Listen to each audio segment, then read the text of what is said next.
मित्रों, यह संसार मन का प्रोजेक्शन है और निर्विचार ही अध्यात्म का रास्ता है। हम जिस संसार को मानते हैं सच, ये संसार सच नहीं होता है। जिस संसार को हम मानते हैं कि संसार है, जैसे पेड़ है, आकाश है, लोग है, जमीन है, समाज है, जो भी हम लगता है कि ये संसार है, ये संसार हमको लगता है ऐसा, सच में ऐसा नहीं होता है। और ये हमको कैसे लगता है? हमारे मन के कारण। वस्तु तो एक ही होता है, मगर हमारा मन जैसा होता है हमको वो उसी किस्म का दिखाई पड़ता है। चीज़ एक ही होती है, मगर आपकी मन स्थिति कैसी है उस पर उस चीज़ का अर्थ आएगा। आप सुख में हो तो हर एक चीज़ आपको ठीक ठाक अनुभव में आएगी। जीवन आपको लगने लगेगा कि ठीक है, कोई गलत नहीं है, अच्छा है। मगर आप दुख में हो, तनाव में हो, तो फिर आपको क्या लगेगा? ये जीवन सारा एक विसंगत है, बेकार है, व्यर्थ है ना? ऐसा आपको अनुभव होगा। आप भय में हो तो आपको हर एक चीज़ डरावनी अनुभव लगेगी। ये संसार आपको एक डर का कारखाना अनुभव होगा। आपके मन में वासना है तो आपको हर एक चीज़ वासना पूर्ति का साधन बनेगा। हर स्त्री आपके लिए आपकी वासना पूर्ति के साधन बनेगी। तो संसार क्या है? संसार ठीक ठाक है, विसंगत है, डरावना है कि वासना पूर्ति का माध्यम में क्या है संसार? तो संसार कुछ भी नहीं है। आप जैसे हो उसी किस्म का संसार आपको अनुभव होता है। आप सुख में हो, बेचैनी हो, ये क्या हो? आपके मन में क्या है? भय है, आपके मन में वासना है, फियर है आपके मन में। तो आपको लगने लगेगा सारा संसार एक फियर है, एक जेल खाना जैसा है, जहाँ पर हर चीज़ आपको घबराएगी। आपने ऐसे पागल होते हुए लोगों को देखा होगा, हर एक चीज़ पर घबराते हैं। कोई लोग आया घबराएंगे कि वो क्या करेगा, पुलिस को देखा तो एकदम घबराने लग जाएंगे। तो आपके मन में क्या है? डर है, तो सारा संसार डर अनुभव होगा आपको। चीज़ तो एक ही होता है, फूल है गुलाब का, और वो क्या है आप पर निर्भर करेगा। आप एक पुजारी हो, मंदिर में पूजा करते हो, तो आपको वो फूल लगेगा कि इसको मंदिर में लेके चढ़ाना ठीक होगा, मंदिर में चढ़ाने योग्य वस्तु मानेंगे आप उसको। आप एक प्रेमी हो, किसी को प्यार करते हो, तो आपको लगेगा प्रेमिका को देने के लिए योग्य वस्तु है फूल।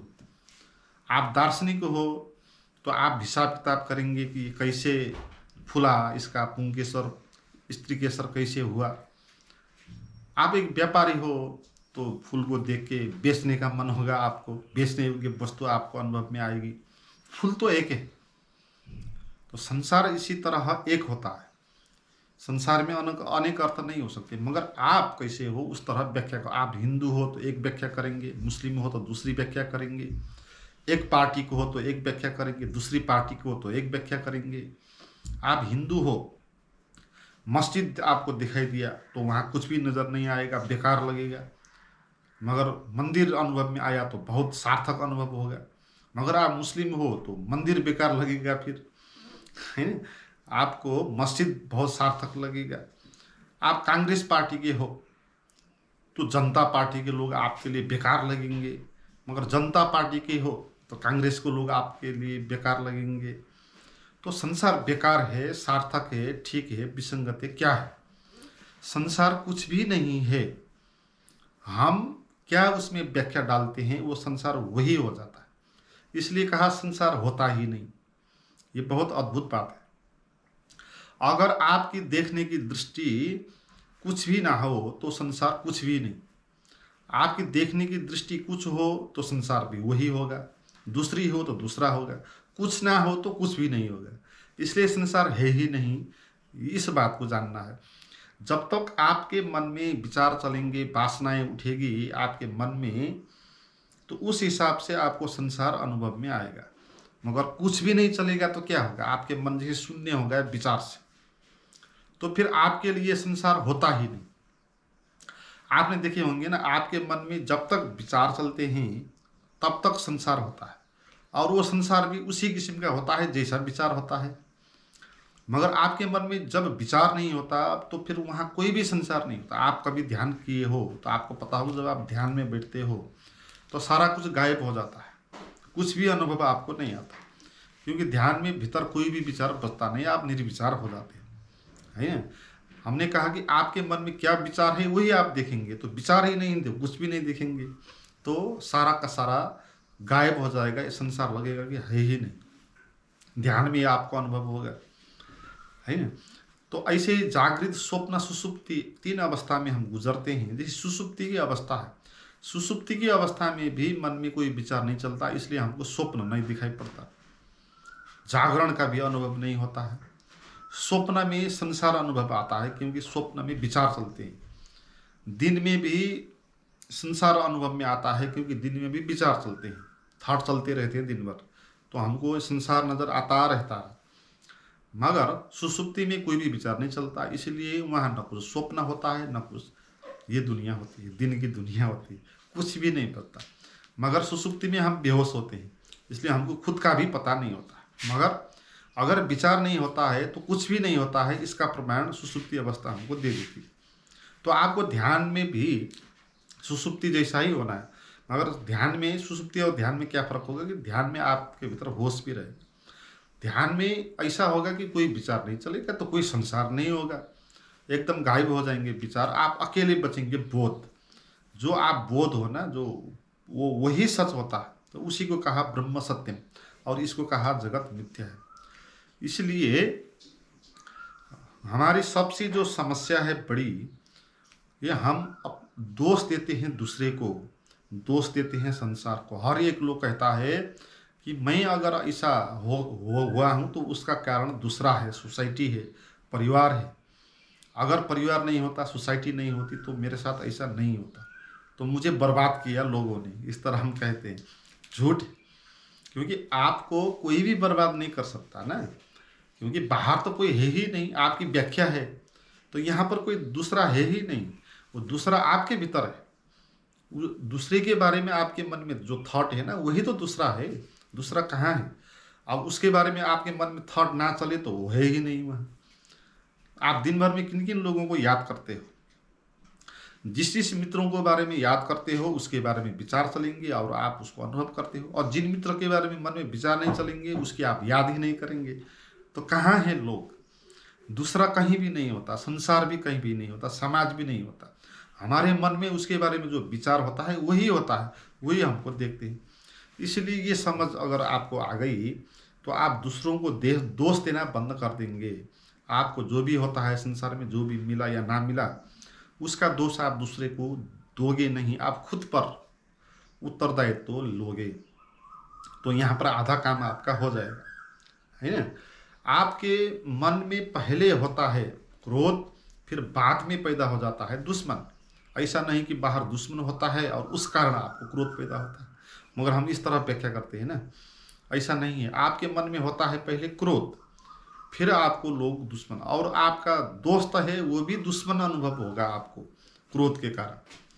और आपके मन में क्रोध नहीं है तो दुश्मन है होकर भी आपको दुश्मन अनुभव नहीं होगा, मित्र अनुभव होगा। तो आपके मन में पहले आता है लोभ, फिर उसके बाद पैसे आते हैं, बाहर पैसे कमाना। आपके मन में पहले पैदा होता है वासना, फिर बाहर स्त्री दिखाई देती है।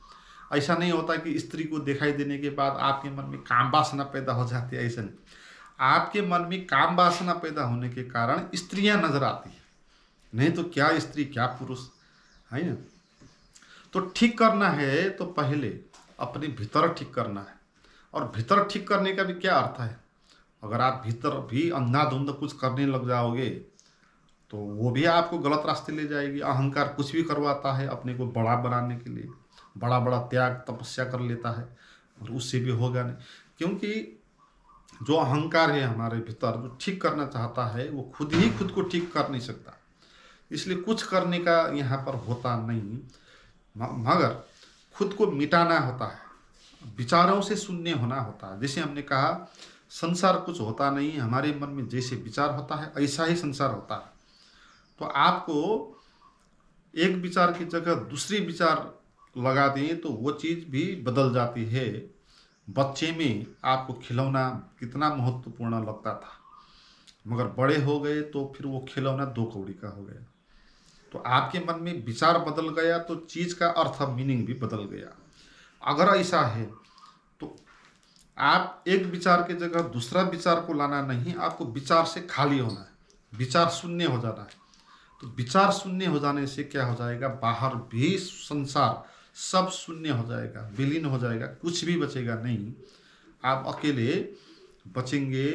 जो आपका स्वभाव है, जो आपका साक्षी स्वभाव है ना, जो आनंद बोलते हैं, जिसको सच्चित आनंद बोलते हैं, वही बचेगा और सारा कुछ मिट जाएगा।